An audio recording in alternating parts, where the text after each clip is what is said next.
Assalamualaikum warahmatullahi wabarakatuh. Bismillahirrahmanirrahim. Alhamdulillahilladzi hadana lihadza wa ma kunna linahtadiya laula an hadanallah. Asyhadu an la ilaha illallah wa asyhadu anna sayyidana Muhammadan abduhu wa rasuluh. Langsung saja, nama saya Tulus Abdullah Tarahab. Saya perwakilan dari kelompok 9. Kali ini kami akan membahas judul makalah kami yang berjudul Kepemimpinan dalam Islam. Pengertian kepemimpinan dalam Khulafaur Rasyidin. Khulafaur Rasyidin adalah pecahan dari kata khulafa dan ar-rasyidin. Kata khulafa mengandung pengertian cerdik, pandai, dan pengganti. Sedangkan kata ar-rasyidin mengandung pengertian lurus, benar, dan mendapat petunjuk. Pengertian khulafaur rasyidin adalah pengganti yang cerdik dan benar, serta para pemimpin pengganti Rasulullah dalam urusan kehidupan kaum muslimin yang sangat adil dan bijaksana, pandai dan cerdik.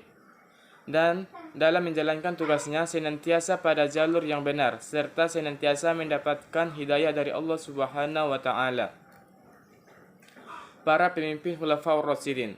Para pemimpin Khulafaur Rasyidin terdiri dari 4 orang sahabat Rasulullah sallallahu alaihi wasallam, yaitu 1. Abu Bakar As-Siddiq, yang kedua Umar bin Khattab, yang ketiga Utsman bin Affan, dan yang keempat Ali bin Abi Thalib. Sistem politik dan pemerintahan Khulafaur Rasyidin. Sistem pemerintahan pada zaman Abu Bakar As-Siddiq. Abu Bakar memangku jabatan khalifah berdasarkan pilihan yang berlangsung sangat demokratis di Muktamar Saqifah Bani Sa'idah, memenuhi tata cara perundingan yang dikenal dunia modern saat ini. Kaum Ansor menekankan pada persyaratan jasa atau merit. Mereka mengajukan calon Sa'ad ibnu Ubadah. Kaum Muhajirin menekankan pada persyaratan kesetiaan. Mereka mengajukan Abu Ubaidah ibnu Zarrah. Sementara itu, Ahlul Bait menginginkan agar Ali bin Abi Thalib menjadi khalifah atas dasar kedudukannya dalam Islam juga sebagai menantu dari qarib Nabi. Hampir saja perpecahan terjadi melalui perdebatan dengan beradu argumentasi. Akhirnya, Abu Bakar disetujui oleh jamaah kaum muslimin untuk menduduki jabatan khalifah. Sebagai khalifah pertama, Abu Bakar dihadapkan pada keadaan masyarakat sepeninggal Muhammad SAW. Meski terjadi perbedaan pendapat, tindakan yang akan dilakukan dalam menghadapi kesulitan yang memuncak tersebut kelihatan kebesaran jiwa dan ketabahan batinnya. Seraya bersumpah dengan tegas, ia menyatakan akan memerangi semua golongan yang menyimpang dari kebenaran, orang-orang yang murtad, tidak mau membayar zakat, dan mengakui diri sebagai nabi. Selanjutnya, pemerintahan pada Khalifah Umar ibnu Al-Khattab.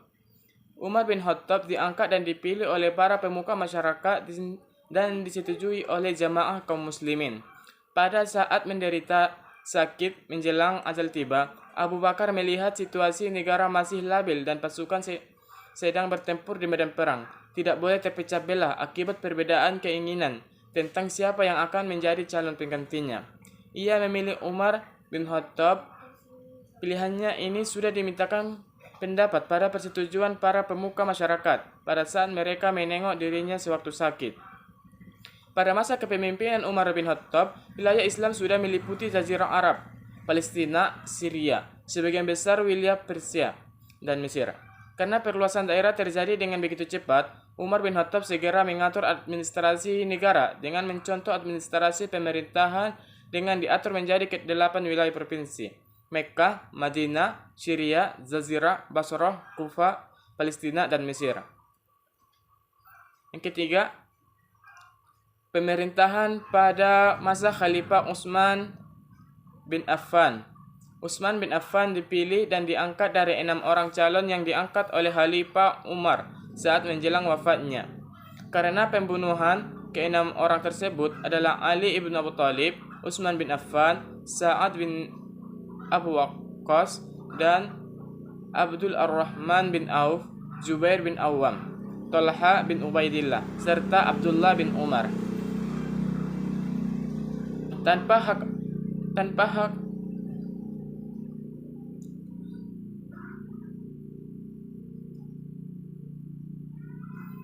hak suara, 4 Umar menempuh cara sendiri yang berbeda dengan cara Abu Bakar. Ia menunjukkan 6 orang calon pengganti yang menurutnya dan pengamatnya mayoritas kaum muslimin memang pantas menduduki jabatan khalifah. Oleh sejarawan Islam, mereka disebut Ahlu al-Hal, al-Aqdu pertama dalam Islam. Mereka lah yang bermusyawarah untuk menentukan siapa yang menjadi khalifah. Dalam pemilihan lewat perwakilan tersebut, Utsman bin Affan mendapat suara lebih banyak, yaitu 3 suara untuk Ali dan 4 suara untuk Utsman bin Affan. Pemerintah Khalifah Utsman bin Affan mengalami masa kemakmuran dan berhasil dalam beberapa tahun pertama pemerintahannya. Ia melanjutkan kebijakan-kebijakan Khalifah Umar. Seterusnya, pada pemerintahan Ali bin Abi Thalib. Ali bin Abi Thalib tampil memegang pucuk kepemimpinan negara di tengah-tengah kericuhan dan huru-hara perpecahan akibat terbunuhnya Utsman oleh kaum pemberontak. Ali bin Abi Thalib dipilih dan diangkat oleh jamaah kaum muslimin di Madinah dalam suasana sangat kacau dengan pertimbangan, jika khalifah tidak segera dipilih dan diangkat, maka ditakutkan keadaan semakin kacau. Ali bin Abi Thalib diangkat dengan dibaiat oleh masyarakat dalam masa pemerintahannya. Ali bin Abi Thalib menghadapi pemberontakan Talha, Zubair, dan Aisyah. Alasan mereka, Ali bin Abi Thalib tidak mau menghukum para pembunuh Utsman, dan mereka menuntut bela terhadap daerah Utsman yang telah ditumpahkan secara zalim. Perang ini dikenal dengan nama Perang Zamal. Mungkin cukup sekian yang dapat kami sampaikan. Kurang dan lebihnya kami mohon maaf. Wabillahi taufiq wal hidayah. Assalamualaikum warahmatullahi wabarakatuh.